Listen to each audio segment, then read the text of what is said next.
balcony. I didn't know there was more people. How are y'all? Did you like it?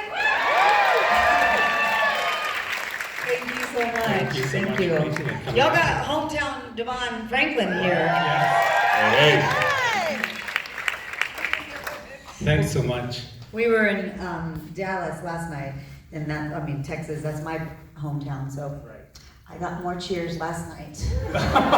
Hold up, see y'all? Why y'all gonna do me like that? Devon got more Now, cheers how today. can Eva get more cheers in Texas than I get in the Bay Area? Come on now, come on.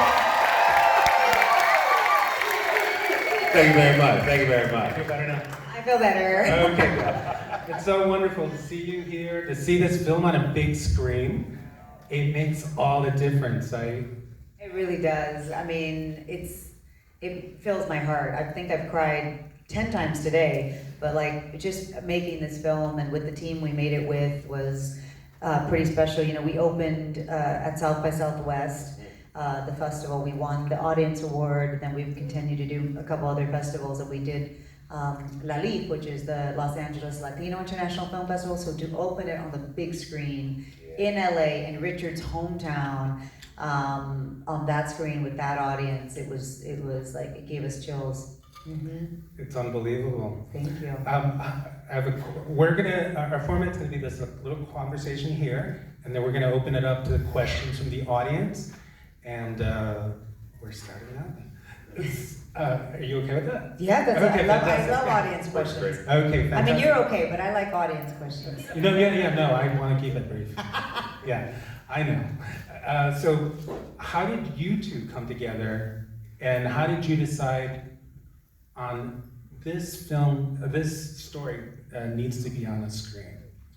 So about 7 years ago, a friend of mine texted me and said, I have your next movie, and as I've told the story, like, I didn't believe him because everybody says that, and but I said, okay, cool. So he connected me with Richard Montañez, and I sent Richard a text. He's like, hey, I'd like to come in and meet with you. Cool. And I set up a meeting with him and Judy, and so I just said, they came in my office. I said, tell me your story, and he just started telling me, how he started as a janitor and had this idea to put chili powder on a Cheeto and called the CEO, and they gave him a shot, and the guy in the meeting was trying to steal the meeting and asked him, well, how much market share? He didn't know what market share was, so he did this. So he said all the things. Hold on, there we go. Okay. Thank you. The thing that's interesting is that so much of what the movie is was in the pitch and what Richard originally spoke. So after we got done with the meeting, I said, okay, great, yes. I gave him a yes. I said, I'm gonna make your movie. I don't know how I'm gonna do it, but I'm gonna make your movie. And then I found a writer, we developed the pitch. We went out, pitched it all around town. 3 studios wanted to buy it. It was actually Netflix, Lionsgate, and Searchlight.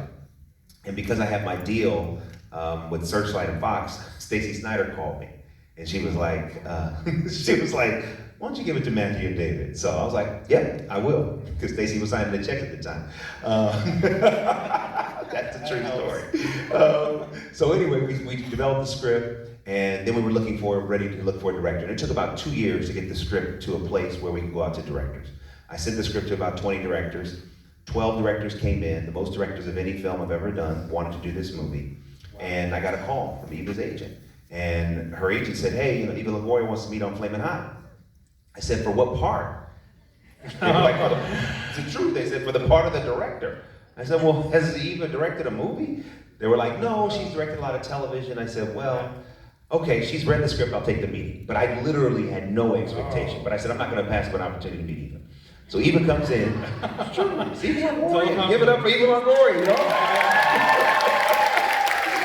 So she comes in the office, she's wearing glasses and has this binder with the script in it, and like every page is dog-eared. So at first I'm like, man, you got notes on every page? So we proceed to meet for 2 hours.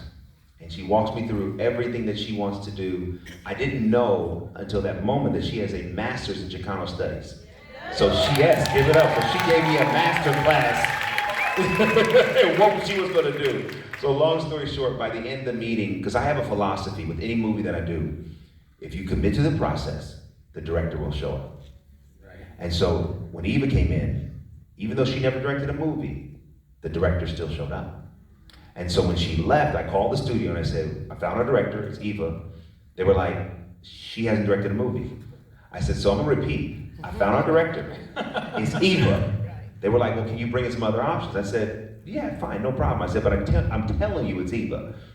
Brought in 2 other directors. Eva did this brilliant director's presentation that still is one of the best I've ever seen, where she talked about how she wanted to direct the film from how it looked, the sound, you know, the comedy, the colors, all of it.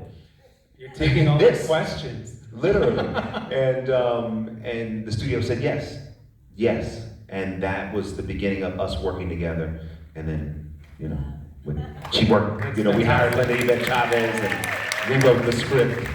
No, but I'll tell you the flip side of that. Actually, my agent called me. I've been directing for 10 years. So a lot of people go, oh, you're Eva Longoria, I'm sure you got that film. No, they said no. And they were like, you probably can't do it. And I've been directing for 10 years. And I didn't have the body of work to prove I could do the job. I was pitching, and I couldn't do the job because I didn't have the body of work, you know? And I was, but my agent called me, she goes, hey, you should read the script. You're never going to get the job because every director is out on this project. She goes, really big directors, great directors that have done films. She goes, but I think you should throw your hat in the ring.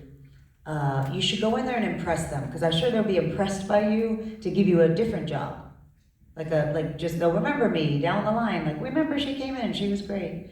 And I read the script and I became obsessed. And I was really ashamed also, like, that I didn't know the story. I was like, wait, he's Mexican-American? I'm Mexican-American. Why don't I know this story? We don't have a lot of heroes in corporate America. We should all know this man's story, especially as a Mexican-American. So I was like mad, and like then I got like really motivated and inspired to be, I was like, I'm the only one that can direct this movie. And so yeah, I mean, I spent 2 months working on this pitch, and I was like, it has to be undeniable. Like, I have to walk in and I have to make sure they know I'm the only choice. And I knew the other directors, and so I was trying to sabotage them. Because that's what pros do, right? Yeah. That's what visionaries do. Visionaries.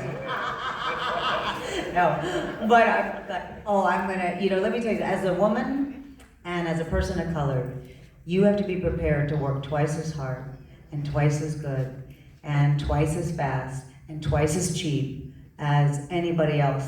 And I didn't have a problem with that. I went into the room and I was like, show, who do you got? Who else are you thinking about? I'll out-hustle them. I'm gonna outwork them. I'm gonna outsmart them. And I didn't care who else was gonna be up to direct, because I was like, this is my job. And I will run circles around you. I have no problem doing that. And they got scared and gave me the job. Very impressive. They were like, No, it's a fantastic story. I mean, but I will say, I do have a master's in Chicano studies, and that was the one thing about this particular film. I was like, this is my superpower. Just like Richard, being Mexican is a superpower. It's my superpower. I was like, I know this. I'm gonna add value to this, and let me tell you why.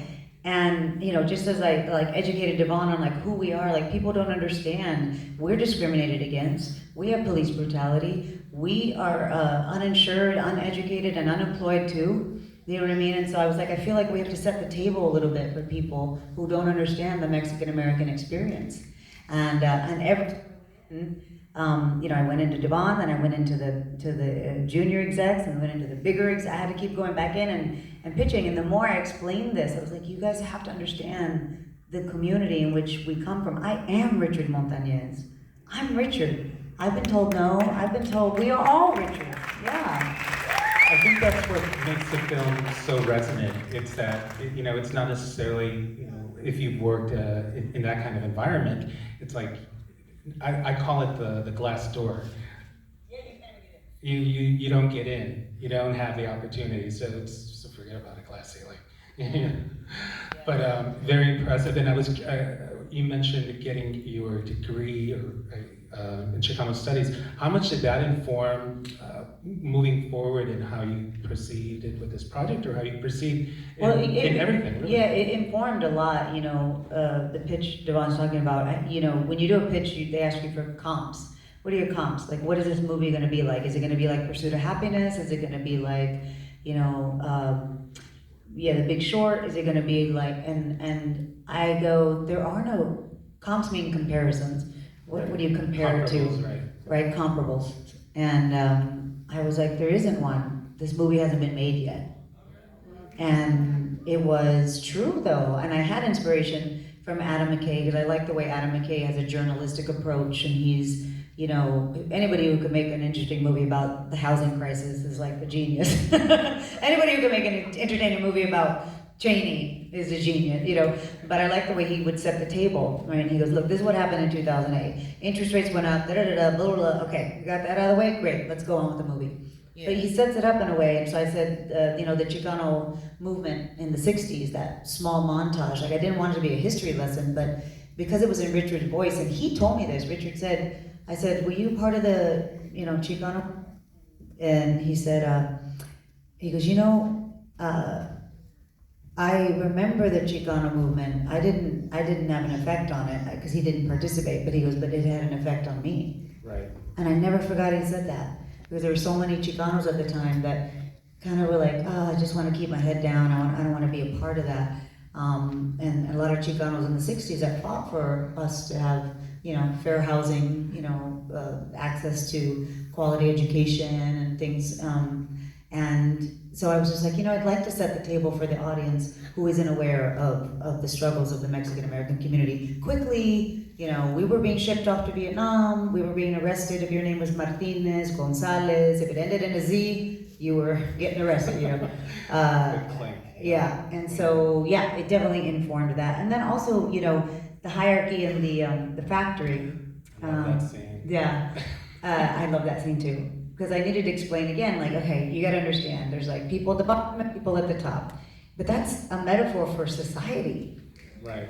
You know, and I wanted to show that of like, you know, these people are always gonna be at the top, and Reaganomics in the 80s did not trickle down to the brown people down here, you know, and so I wanted to show that hierarchy in the factory that reflected society, and so that, you know, it's definitely informed by my education, I think.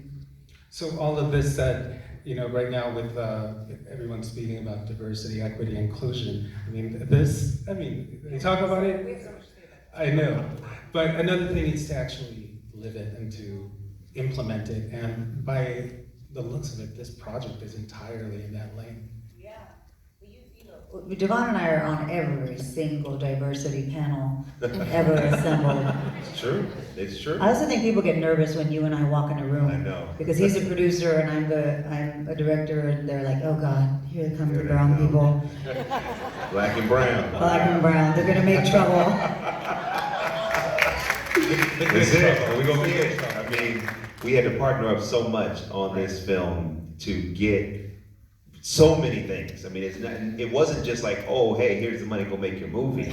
You know, there were key decisions that we had to really partner up and fight to get done. And I think when you talk about, you know, equity and inclusion, it's first including each other, right? Right. So because so often we're like thinking about everyone else, like, well, no, first we had to model what partnership looked like.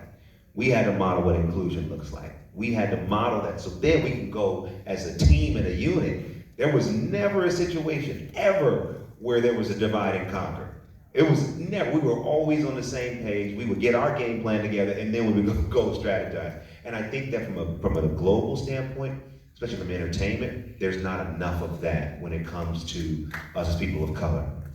You know, there's not enough teamwork and strategy to overcome the obstacles that there are. And one thing that Eva mentioned, which the movie is subtly about, is that opportunity is not distributed equally. And it wasn't that, you know, it wasn't that I wasn't capable to produce, it wasn't that she wasn't capable to direct, but it was just the idea that we already were these things before the opportunity showed up. I mean, that's why Eva got the job, because she didn't come in asking for the job, she came in as the director. That's a different mentality. I'm coming in not hoping you're gonna choose me. If you don't choose me, shame on you. And I think so often we come in with, please, thank you, Right. you know, this is my first time, could you? Versus like, yo, this is my movie. This is my movie. That's how, you know, you might want to give it the program, but this is my movie, you know what I mean? Yeah, I mean, with all those years' experience that you've already had, and you're familiar with the industry, you know what you need to do to be Yeah. able to secure those Well, and positions. also, I mean, I think that the most successful directors, or the smartest directors, are the ones that hire people around them that are smarter, you know. And I surrounded myself with people who were just a lot smarter than me. And my motto on set is best idea wins, right? Like I don't have an ego. So many of these shots took a lot of brains to figure out. We built that entire factory. That is a fake factory that you saw. How crazy is that? Old newspaper factory. Yeah. And our production designers, Brandon Mended, Kavik McMullen, you know, had to divide and conquer the whole movie because it was like, okay, you know, we had a lot of locations. We were shooting still during COVID, and we had to build this factory. And I remember, was it Brandon? With the shot with the time lapse, 10 years go by, right? And it's all those graphics that, you know, it's 1984, 85, 86, 87. And I knew I didn't want a chyron that just said 10 years later. I was like, no, I want to physically see the factory's deteriorating. I want to see Richard in the exact same spot, but he's aged 10 years. And then I want to see, you know, I want to hear what happened in those 10 years. Reaganomics did not trickle down. You know, Hispanics are poorer now than before, you know, President Reagan had taken office. I mean, all these things that happened in that time historically that were very important to our economic mobility, or lack of economic mobility. And so I wanted to show all that, and I was like, I want to do this, and I want it to be a oneer. And my cinematographer, the production designer, hair, costume, everybody was like, okay, how do we do that? And it took 10 brains to figure out that shot. And it's a beautiful, creative shot that is just a reflection of collaboration.